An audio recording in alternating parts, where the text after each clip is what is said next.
we have an obligation to protect that which we love.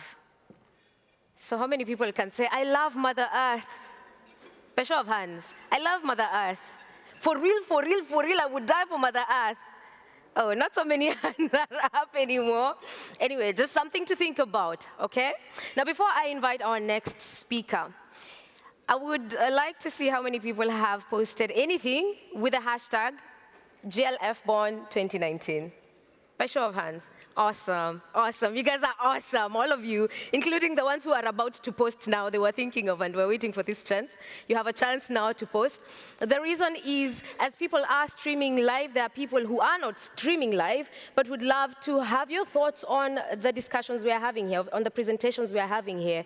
And it is always interesting to see how different people interpret the same thing that they are listening to. This is the joy of the hashtag and the joy of the selfie. Then someone can put a face behind the thought. Now, that is a good thing because you're all lovely people, so I'm not worried, not at all.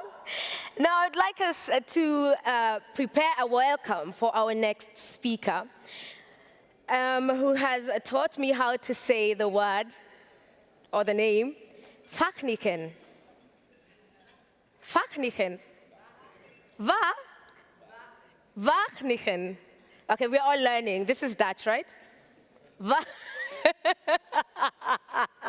I come from a country where the W's are very soft, okay? My name is Wanjiko, not Vanjiko. Do you see my problem now?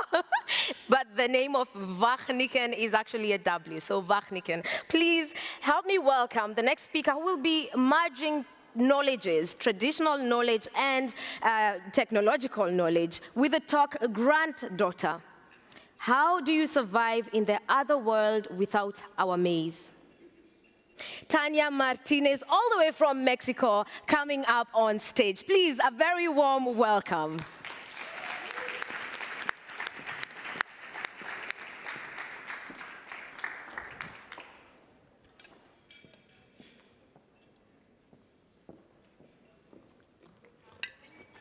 To everyone, can you hear me? Yes, you can hear me. So, when I was born, my umbilical cord was buried in the indigenous Mije Mountains in Oaxaca, Mexico. As I was growing up, my grandmother told me that in that way I would be linked to the Mother Earth and to my homeland for the rest of my life. And at one point, I had to go back there to complete my life cycle. For us, as indigenous peoples, land is not only our territory, it is the place where we cultivate our life, our identity, our maize and native seeds. When I told my grandmother that I was moving to the Netherlands, she was all shocked and nervous and worried, and she said, how are you gonna survive in this other world without our maize? I didn't think too much about all the social and intangible meanings of native seeds till I met these farmers in another indigenous community in Yavesía, Oaxaca.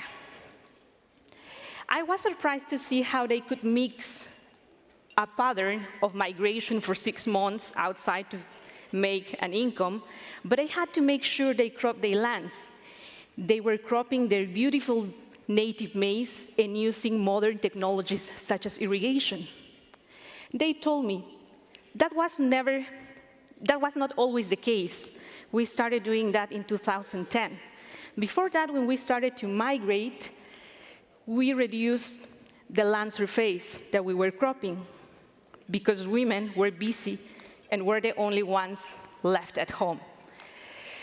What happened in 2010 is that a hurricane hit the area. Roads were blocked. They lost the few crops they had planted, and they realized they were vulnerable. They were at risk. Andrea, a farmer, told me, I couldn't believe that I was calling myself a farmer. I couldn't believe this was happening to me. We had money. but no seeds, no food. So then they met Humberto Castro, one of my favorite researchers. When they told him we are struggling to increase or be self-sufficient, Humberto said, easy, let's use improved seeds, modern technologies, we increase the yields. These farmers were like, no, no, no, no, no.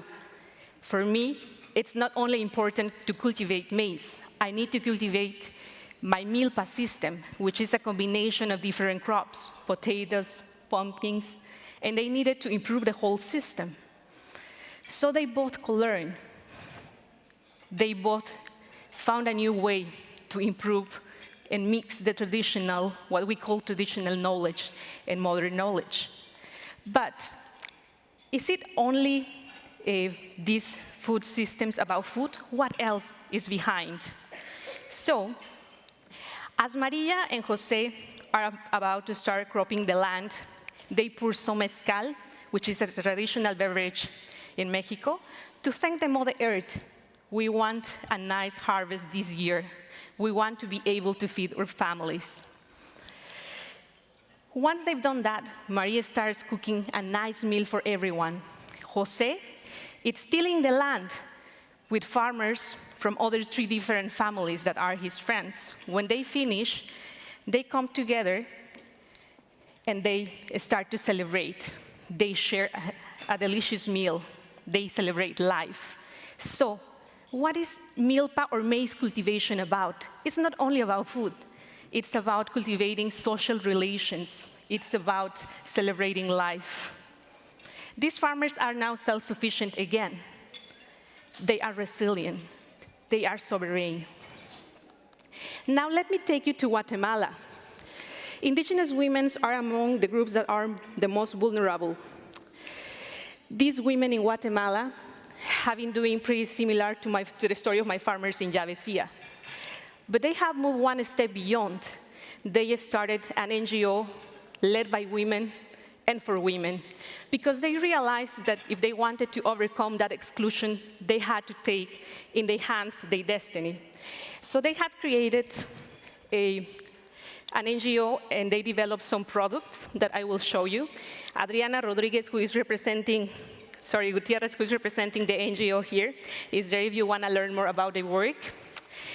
And they have added value to the products they are developing, energetic bars, cereals, because they realized that they needed to also jump into business if they wanted to be financially independent and offer a different life to their children. Those are some of the products you can see there. Sorry. So, what I want to say, why are those stories important? Now I'm going to talk about from the perspective of a researcher. Usually, in research, policy making, we tend to see the world in dichotomies. We say, we need to modernize this, or we need to keep traditional this. We should learn from stories like these farmers. They are struggling to coexist, to be resilient, to be independent. So we need to embrace and co-learn with them. I would say that usually when we are addressing problems such as food security, climate change, we think of global solutions, but we could start local and support initiatives like the ones from Guatemala and Earth and Power, respecting aspirations of people, their rights, their identity, their culture, if we really want to be effective as researchers. In the end, what we aim, or I wish we all could aim, is like the Zapatistas used to say in Mexico, we want a world where many other worlds fit. Thank you.